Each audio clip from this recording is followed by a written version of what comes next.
ইমন মরদেহ তোলা হয়েছে কিনা এবং একই সাথে সিআইডি তদন্ত দল সেখানে পৌঁছেছে কিনা, এবং আমরা এর আগে বলছিলাম যে দুজনকে আরও সন্দেহভাজন হিসেবে গ্রেফতার করা হয়েছে, তাদের পরিচয় সম্পর্কে জানা গেছে কিনা? তানিয়া, আমরা এখন কামরাঙ্গীরচরের যেই কারখানার ভেতরে হত্যাকাণ্ডের ঘটনা ঘটেছে, একেবারে পিও পুলিশের ভাষায় যেটিকে বলা হয় প্লেস অফ অকারেন্স, সেখানে আছে র্যাব পুলিশের সদস্যরা আছে। মূলত 3 জনকে এখন পর্যন্ত গ্রেপ্তার করা হয়েছে। এর মধ্যে মূল হোতা সম্রাট, তাকে রাখা হয়েছে, বাকি 2 জনকে নিয়ে আসা হয়েছে। তাদের বর্ণনা মতে এই ডান পাশে যে আমরা টয়লেটটি দেখতে পাচ্ছি, সেই টয়লেটের ভিতরেই এই প্রিন্টিং কারখানার যিনি মালিক, তার লাশটি দ্বিখণ্ডিত করা হয়।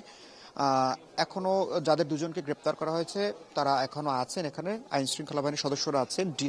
সিআইডির যে যারা সদস্য আসার কথা ছিলেন তারা এখনো আসেননি। আসার সাথে সাথেই মরদেহ তোলার প্রক্রিয়া সেটি শুরু হবে। আপনাকে একটু ঘটনাটি দেখাই।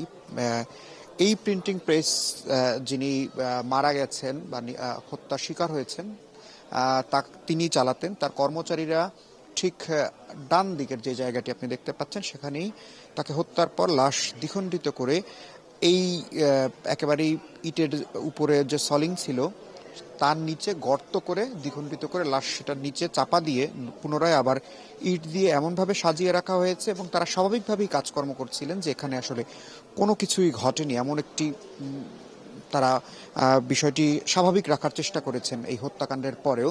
এবং তাদের পায়ের নিচেই কিন্তু এই মরদেহ ছিল।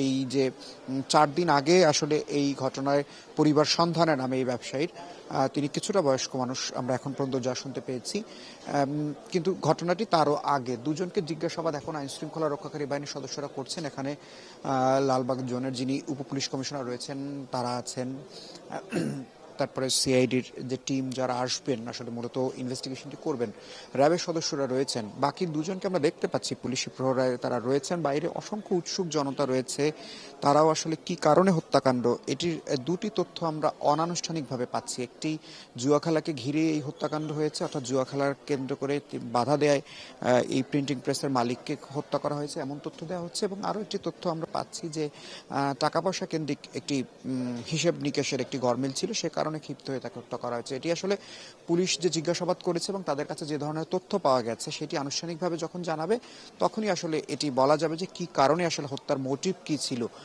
তবে যে হত্যাকাণ্ড ঘটেছে সেটি একেবারেই নৃশংস। আপনি দেখতে পাচ্ছেন যে আইন শৃঙ্খলা বাহিনী থেকে শুরু করে এখানে বিপুল সংখ্যক সদস্যরা রয়েছেন, এবং যেভাবে আসলে এই হত্যাকাণ্ডের ঘটনা ঘটেছে, যেভাবে মরদেহ এখানে পুঁতে রাখা হয়েছে, অর্থাৎ দীর্ঘ সময় এখানে থাকলে মরদেহটির সন্ধান পাবে না, তারা হয়তো পরবর্তীতে চলে যেতে পারবেন, অর্থাৎ নিরাপদ থাকার জন্যই তারা কিন্তু এরকম বিভৎস ঘটনা ঘটিয়েছেন। কিছুক্ষণের মধ্যেই হয়তো মরদেহ তোলা হবে।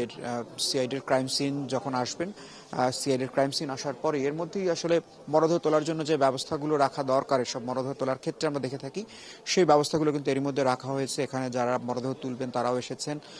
একেবারে পিও অর্থাৎ প্লেস অফ অকারেন্স, যেই জায়গাতে আসলে তাকে গর্ত করে রাখা হয়েছে সেটি আইডেন্টিফাই করা হয়েছে, এবং তারা অপরাধীরা আমরা ফিরবো আবার এর থেকে, মানে এই বিষয়ে আরও তথ্য যখন আপনার হাতে এসে পৌঁছবে এবং ঘটনা তদন্তে সিআইডির যেই সদস্যরা সেখানে উপস্থিত হওয়ার কথা রয়েছে তারা আসলে পরে নিশ্চয়ই আমরা আবার ফিরবো আপনার কাছে। দর্শক, আমাদের সহকর্মী ইস্তাক ইমন ছিলেন এতক্ষণ আমাদের সাথে।